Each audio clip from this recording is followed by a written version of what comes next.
అందరికీ స్వాగతం అండి. ఇప్పుడు నేను చెప్పబోయే కథ అమ్మ చెప్పిన కమ్మని కథల్లో ఒక కథ. తెలివిగల చేప. ఒక అడవిలో ఒక పెద్ద చెరువు ఉంది. దాంట్లో ఎన్నో చేపలున్నాయి. అవి ఆ చెరువు ఊరికి ఎక్కడో చివరన ఎక్కడో ఉందన్నమాట. అందులోని చేపలు ఉంటున్నాయి. అవి ఎంతో సంతోషంగా ఉంటున్నాయి. ఎందుకంటే ఎవరు ఆ చెరువు దగ్గరికి వచ్చే వాళ్ళు లేరు, ఎవరు లేరు. హాయిగా చేపలన్నీ కాలక్షేపంగా అట్లాగే ఉంటున్నాయి. చాలా హాయిగా జీవిస్తున్నాయి అన్నమాట. చేపలకి శత్రువులు ఎవరు లేరు. వాళ్ళు ఎంతో హాయిగా ఉంటున్నాయి. ఒకరోజు ఆ అడవి మీదుగా ఒక కొంగ ఎగురుకుంటూ వచ్చి ఆ చెరువును చూసింది. ఇంత పెద్ద చెరువు చూడకుండా ఇంతకాలం ఎలా ఉన్నాను అని అనుకుని ఆశ్చర్యపోయి ఆ చెరువు గట్టు దగ్గరికి వాలింది. అది ఆ చెరువు దగ్గరికి వెళ్ళి చూసేసరికి ఎన్నో చేపలు తిరుగుతున్నాయి, అటు ఇటు పరిగెడుతున్నాయి. అబ్బా, నాకు ఇంక తిండికి లోటు లేదు, ఈ చేపలన్నీ నాయే అంటూ ఎంతో ఆనందంగా అక్కడికి దగ్గరగా దాని నివాసాన్ని ఏర్పాటు చేసుకుంది ఆ కొంగ. రోజు చెరువు దగ్గర రావడం, 2-3 చేపలు తినేయడం అలాగ చేస్తూ కాలక్షేపం చేస్తుంది. ఈలోగా చెరువులో ఉన్న చేపలన్నీ కూడా కంగారు పడ్డాయి. ఈ కొంగ రోజుకు ఒక 4-5 చేపలు తినేస్తుంది. ఇలా తింటూ ఉంటే మన జీవనం ఆగిపోయినట్టే. ప్రతిరోజు ఇలా తినేస్తే ఇంక మనం ఎక్కడ ఉంటాము అని అనుకున్నాయి చేపలన్నీ కూడా. చేపలన్నీ కూడా ఒక మీటింగ్ పెట్టుకున్నాయి మనుషులాగే. అవి ఏమనుకున్నాయంటే ఎలాగైనా సరే కొంగ బారిని పడకుండా మనం తప్పించుకోవాలి, ఎలా తప్పించుకోవాలి అని అన్ని చేపలు కూడా ఒక ఆలోచనకు వచ్చాయన్నమాట. అందులో ఒక పెద్ద చేప ఉంది. ఆ చేప చెప్తుంది, ఏమంటుందంటే, నాకు ఒక తెలివైన ఆలోచన వచ్చింది, దానిని అమలుపరచాలంటే మీరందరూ సహకారం కావాలి అన్నాయి. అప్పుడు అందులో ఒక చిన్న చేప అంది, నేను నీకు సహకరిస్తాను అంది చిన్న చేప. చేప పిల్ల ఏం చెప్పిందంటే తనకు తెలిసిన ఉపాయాన్ని మిగతా వాటికి కూడా చెప్పిందనమాట. అయితే అలాగే చేద్దాం, ఎలాగైనా కొంగ బారి నుండి తప్పించుకుందాం అనుకున్నాయి చేపలన్నీ కూడా. నాటి ఉదయము కొంగ చేపలను తిందామని చెరువు గట్టు దగ్గరకు వచ్చింది. కానీ చెరువులో చేపలన్నీ తేలుతూ కనిపించడం చూసి ఆశ్చర్యపోయింది. ఏమిటి, ఈ చేపలన్నీ పైకి తేలుతున్నాయంటే చనిపోయినాయా ఏంటి అని అనుకుని ఏంటి ఇలా జరిగింది అని చూస్తూ ఉండగానే ఆ చేపలన్నీ చచ్చిపోయిన కోసం ఏమైందో ఏమిటో అని ఆలోచిస్తుంది. ఇంతలో ఒక చిన్న చేప ఏం చేసిందంటే నీరసంగా ఎగురుతూ పడుతూ లేస్తూ ఎగురుతుంది. అప్పుడు ఎగురుతున్న చేపని పట్టుకుందామని ముందుకి దుమికింది. కానీ ఆ చేప కొంగతో ఇలా అంది, నీకు ఆ విషయం చెప్పనా అని అడిగింది. ఏంటి అంటే, ఏం చెప్పమంటావు, నా మాట విను, చెప్తా నేను. నిన్న రాత్రి ఒక నాగుపాము చెరువు దగ్గరకు వచ్చి నీళ్లు తాగిపోయింది. ఈలోగా ఒక పెద్ద చేప దాన్ని కొరికింది. దానికి కోపం వచ్చి పాము చెరువులోని నీళ్ళన్నిట్లో కూడా విషాన్ని కక్కేసి వెళ్ళిపోయింది. దాంతో చెరువులో నీళ్ళన్నీ విషమైపోయాయి. అందుకే చేపలన్నీ చచ్చి తేలుతున్నాయి. నేను కూడా ఒక క్షణం ఆగాక చనిపోతాను. నన్ను తింటే నువ్వు కూడా చనిపోతావు, జాగ్రత్త మరి అని చెప్పింది. దాంతో కొంగ చాలా భయపడిపోయింది. చెరువులోకి తనకు ఆహారం దొరకదని అనుకుంది. అయ్యో, ఈ చెరువులో నీళ్ళు తాగితే నేను చనిపోతే ఇంకా నాకు జీవితం ఏముంది అని చెప్పేసి ఆ చెరువును వదిలేసి మరో చెరువు వెతుక్కుంటూ వెళ్ళిపోయింది.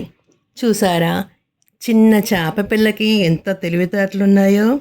చేప పిల్ల పాచిక పారినందుకు చేపలన్నీ ఎంతో సంతోషపడ్డాయి. మరి చిన్న చిన్న ఆలోచనలతో మనము పెద్ద పెద్ద కష్టాన్ని కూడా ఎదుర్కోవచ్చని ఈ చిన్న కథలో నీతి అన్నమాట. చిన్న చేప పిల్ల ఎంత తెలివిగా చేసిందో మరి. వింటున్నారా పిల్లలు? ఒక చిన్న కథ చెప్పుకుందామా అయితే? జింక అందం. ఒక అడవిలో ఒక జింక ఉంది. ఒకరోజు దానికి దాహం వేసింది. దాహం వేసి కాలువ దగ్గరగా వెళ్ళింది. కాలువలో నీళ్లు తేటగా తెల్లగా కనిపించాయి. దాని ప్రతిబింబాన్ని దాంట్లో చూసుకుంది. మనకంటే అద్దాలున్నాయి, వాటికి ఉండవు కదా మరి. నీళ్లలో దాని మొహం చూసుకుంది. నీళ్ళు తాగడం మానేసి చూసుకుంటూ దాని అందాన్ని పొగుడుకుంటుంది అదే. ఆహా, ఎంత అందంగా ఉన్నాను, నాకు పెద్ద పెద్ద కళ్ళున్నాయి, తోలపాకులు లాంటి చెవులున్నాయి, బంగారు చుక్కలతో మిలమలేసే చర్మం ఉంది, ఇంకెవరికైనా ఉంటుందా నా అంత అందము, నేను ఎంత గొప్పగా అందంగా ఉన్నాను అని ఇలా శరీరంలో ఒక్కొక్క భాగాన్ని జింక సంతోషంగా ఆనందంగా అనుకుంటుందన్నమాట, వర్ణించుకుంటుంది. ఇంతలో దాని దృష్టి దాని కాళ్ళ మీద పడింది. ఇదేమిటి, నా ముఖం ఎంత అందంగా ఉంది, నా కాళ్ళు చూస్తే సన్నగా ఉన్నాయి అని దిగులు పెట్టుకుంది. కాళ్ళు ఇలా ఉన్నాయి ఏంటి, సన్నగా పెలగా, ఇంత అందమైన శరీరాన్ని ఇచ్చిన దేవుడు ఇలాంటి కాళ్ళని ఎందుకు ఇచ్చాడు అంటూ దిగులు పడిపోతుంది. అప్పటి వరకు ఎంతో ఆనందంగా ఉన్న జింకకి బాధ మొదలైందనమాట. అప్పుడు ఏమనుకుందంటే, చిన్న లోపం లేకుండా ఉంటే ఎంత బాగుండేది కదా, ఇంకెంత అందంగా ఉండేదానో నేను అనుకుంటూ అలాగా దిగులు పెట్టుకుంటూనే ఉంది. ఇంతలో ఎవరో దాన్ని వేటాడడానికి వస్తున్నట్టుగా ఒక ప్రమాదం రాబోతుందని పసిగట్టింది. ఎవరో వేటగాడు రహస్యంగా చెట్టు దాపుల్లోంచి ఉన్నట్టు దానికి మనసుకు తెలిసింది. కనీసం తల తిప్పన్నా చూడకుండా ఏ దిక్కు వైపు నిల్చుందో అదే దిక్కుకు ఒక్కసారే పరుగు తీసేసింది. వెనక నుండి ఎవరో వస్తున్నారు, అడుగుల శబ్దం. చెంగు చెంగును అడుగులేస్తూ వేగంగా పరిగెత్తింది జింక. అలుపు లేకుండా సురక్షితమైన ప్రదేశానికి అలా అలా పరిగెడుతూనే ఉంది. ప్రమాదం తప్పిపోయిందని గ్రహించి పరుగు ఆపేసి ఒక చెట్టు కింద నిలబడి, అమ్మయ్యా, ఎంత గండం గడిచింది అనుకుంది. ఆ గండం తప్పించిన తన కాళ్ళ వైపు చూసుకుంది. అంతవరకు తన కాళ్ళు ఎంతో అందవిహీనంగా ఉన్నాయనిపించిన తన కాళ్ళు ఇప్పుడు బంగారు కడ్డీల్లాగా దానికి ఎంతో అందంగా కనిపించాయి.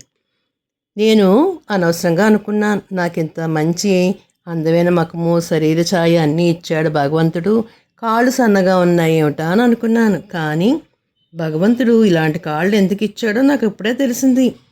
అలాంటి కాళ్ళు ఇచ్చిన దేవుడికి కృతజ్ఞత తెలుపుకోవాలి. అంటే ఎవరైనా నన్ను వేటాడడానికి వచ్చినప్పుడు కాళ్ళలో సరైన బలం ఉంటేనే కదా పరుగు తీసేది. అలాంటి కాళ్ళ వల్ల నేను పరుగు తీస్తూ నా ప్రాణాన్ని నేను రక్షించుకున్నాను. భగవంతుడు చాలా గొప్పవాడు అని అనుకుని జింక భగవంతుని పదే విధాలుగా ప్రార్థించిందనమాట. అంటే ఎవరైనా సరే మన శరీరంలో లోపాలు మనం ఎత్తి చూపించుకోకూడదు. ప్రతిదానికి ఒక రకమైన ఒక మంచి పని చేయడానికి భగవంతుడు ఏదో రూపంగా మనకి ఆ ఆకారాన్ని ఇస్తాడని జింక మనకి తెలివిగా చెప్పిందన్నమాట. మరొక చిన్న కథ. పావురాలు తెలివి. ఒక అడవి చెట్టు పైన చాలా పావురాలు ఉన్నాయి. కానీ ఒకటితో ఒకటి గొడవపడి ఐకమత్యంగా ఉండేవి కాదు. అవి ఒక్కొక్కటి వేరువేరుగా ఎగిరి పడుతూ ఉండేవి. అదే అడవిలో ఒక గద్ద ఉంది. అది తరచుగా పావురాలను పట్టి తినేస్తుంది. రోజురోజుకి పావురాల సంఖ్య తగ్గిపోతుంది. పావురాల కంగారు మొదలైంది. అవన్నీ కలిసి ఒకరోజు సమావేశమై ఈ సమస్యను మనం ఎలా పరిష్కరించుకోవాలని ఆలోచించాయి. మనం ఒక్కొక్కరము ఎగడం వదలనే గద్ద మన మీద దాడి చేస్తుంది. అదే మనం అందరం కలిసి ఎగిరితే అదేం చేస్తుంది? ఏం చేయలేదు కదా. కాబట్టి అందరూ కూడా కలిసిమెలిసి ఉందాం అందొక పావురం. ఆ మరుసటి రోజు నుంచి పావురాలన్నీ గుంపులు గుంపులుగా ఎగురుతున్నాయి. దాంతో గ్రద్ద దాడి చేయలేకపోయింది. అందువల్ల ఆహారం దొరకడం కష్టమైపోయింది. ఒక ఉపాయాన్ని పన్ని గ్రద్ద పావురాల దగ్గరికి వెళ్ళి, నేను మిమ్మల్ని చంపడానికి రాలేదు, మీతో స్నేహం చేయడానికి వచ్చాను అంది. ముందు పావురాలు నమ్మకపోయినా 2 రోజులకు గ్రద్ద తమపై దాడి చేయడానికి ప్రయత్నించడం మానేసి అవి నమ్మాయి. 3వ రోజు ఆ గ్రద్ద పావురాల దగ్గరకు వచ్చి, మీ గుంపును చూస్తుంటే ముచ్చటేస్తుంది, కానీ మీకు నాయకుడు అవసరం. నాయకుడంటే మీరు నన్ను మరింత బలంగా ఉండవచ్చు అంది. పావురాల్లో ఎవరు నాయకుడిగా ఉండాలో వాటికి అర్థం కాలేదు. అంతలో గ్రద్ద, మీకు అభ్యంతరం లేకపోతే నేనే నాయకుడిగా ఉంటానంది. అలాగే అన్నాయి పావురాలు. అయితే నాయకుడైనా నాకు రోజు భోజన సదుపాయాలు మీరే చూడాలి, కాబట్టి రోజుకో పావురాన్ని నాకు ఆహారంగా ఇవ్వాలి అన్నాయి గద్ద.